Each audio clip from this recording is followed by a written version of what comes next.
Pemirsa, Bank Indonesia kembali menggelar ajang tahunan Karya Kreatif Indonesia atau KKI tahun 2025 sebagai bentuk nyata dukungan terhadap pelaku usaha mikro, kecil, dan menengah atau UMKM. Rangkaian ini dilakukan sebagai bukti nyata Bank Indonesia dan pemerintah sebagai dukungan dalam memperkuat ketahanan ekonomi nasional melalui peran UMKM sebagai motor penggerak ekonomi nasional.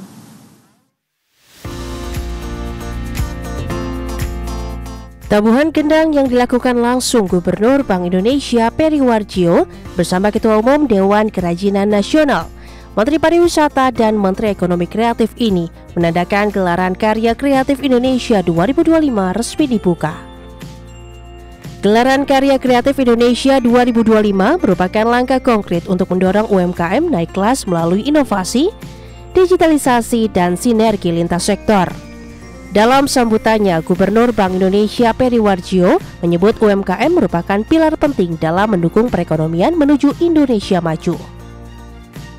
Bank Indonesia berkomitmen mendukung pengembangan UMKM melalui 3 pilar utama, mulai dari penguatan daya saing, peningkatan akses keuangan, serta literasi dan inklusi keuangan. Digitalisasi melalui tech meets trend.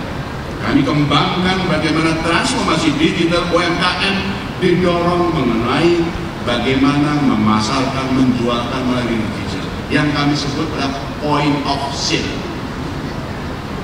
Tidak hanya membayarnya pakai kris, tapi juga UMKM bisa men-create point of sale secara digital.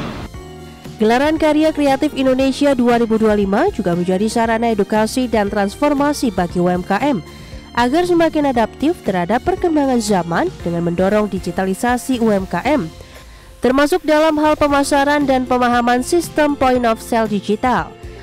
Terlebih saat ini pemanfaatan kris yang telah menjangkau 57 juta pengguna dan 39,3 juta merchant dengan mayoritas merupakan pelaku UMKM. Tentu saja tadi kita ingin mendorong UMKM itu naik kelas. Kemudian bagaimana mereka mendapat akses pasar, memperkuat kelembagaannya, juga memperkuat akses pembiayaannya. Jadi ini merupakan panggung bersama BI bersama kementerian terkait untuk sama-sama tadi bersinergi mengembangkan UMKM tadi. Sebanyak 362 UMKM binaan Bank Indonesia yang telah dikurasi bersama 8 kementerian lembaga ikut meramaikan gelaran Karya Kreatif Indonesia 2025. Sedangkan lebih dari 1.100 UMKM berpartisipasi secara daring melalui platform digital Karya Kreatif Indonesia yang mencakup produk wastra, kria, kopi, makanan olahan, serta produk berbasis berkelanjutan. Salah satu UMKM unggulan peserta pameran KKI 2025 adalah Teluk Gayo Kopi. Teluk Gayo Kopi telah menjadi UMKM binaan Bank Indonesia sejak 2021. Berbekal relasi dan pelatihan, omset Teluk Gayo Kopi kian melejit. Pasarnya merambah hingga mancanegara. Melalui KKI, Teluk Gayo Kopi berharap bisa mengenalkan produk dan makin memperluas konsumennya. Sebenarnya sangat signifikan ya sebelum itu, karena ketika kita udah gabung itu kan sudah banyak relasi dan sudah banyak permintaan. Jadi otomatis makin banyak permintaan dari relasi-relasi yang kita ikuti dari event-event ini. Bank Indonesia berharap UMKM sebagai pilar penting perekonomian Indonesia semakin maju dan berkembang. Bagi Anda yang tertarik, KKI 2025 berlangsung 7 hingga 10 Agustus 2025 di Hall BJCC. Wastra, berbagai kerajinan sampai kopi, coklat, dan teh asli Indonesia bisa Anda temui di sana. Dari Jakarta, Devir Bansyah, IDEX Channel.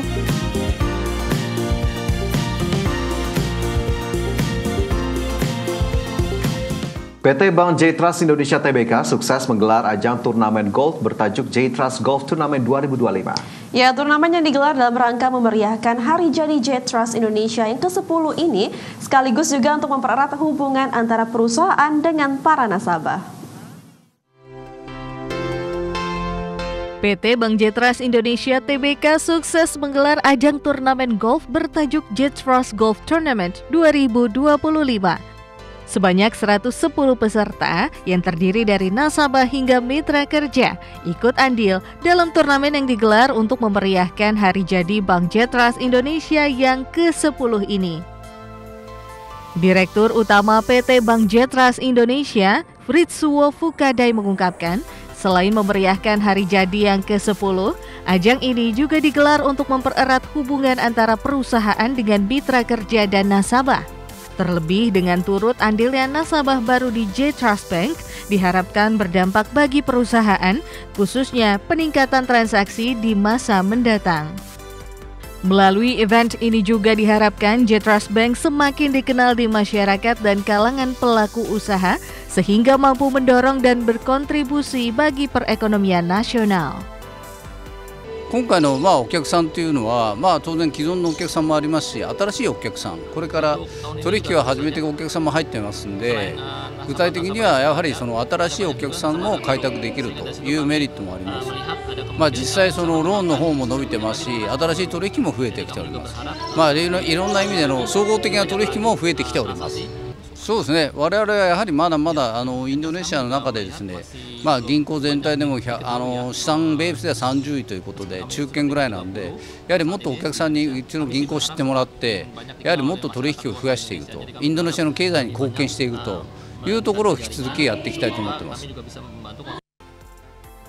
Dalam turnamen ini, masing-masing peserta memperebutkan piala bergengsi Best Gross Overall Winner dan Best Net Overall Winner. Selain itu, J-Trust juga menyiapkan berbagai hadiah menarik kepada para peserta sebagai bentuk apresiasi keikutsertaan mereka dalam turnamen tahun ini.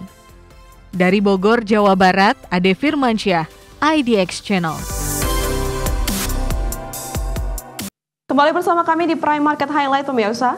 Pemerintah melalui Kementerian Pekerjaan Umum dan Badan Gizi Nasional melakukan upaya percepatan pembangunan Satuan Pelayanan Pemenuhan Gizi atau SPPG. Ya, pemerintah menargetkan membangun 1.000 SPPG untuk percepatan penyaluran program makan bergizi gratis.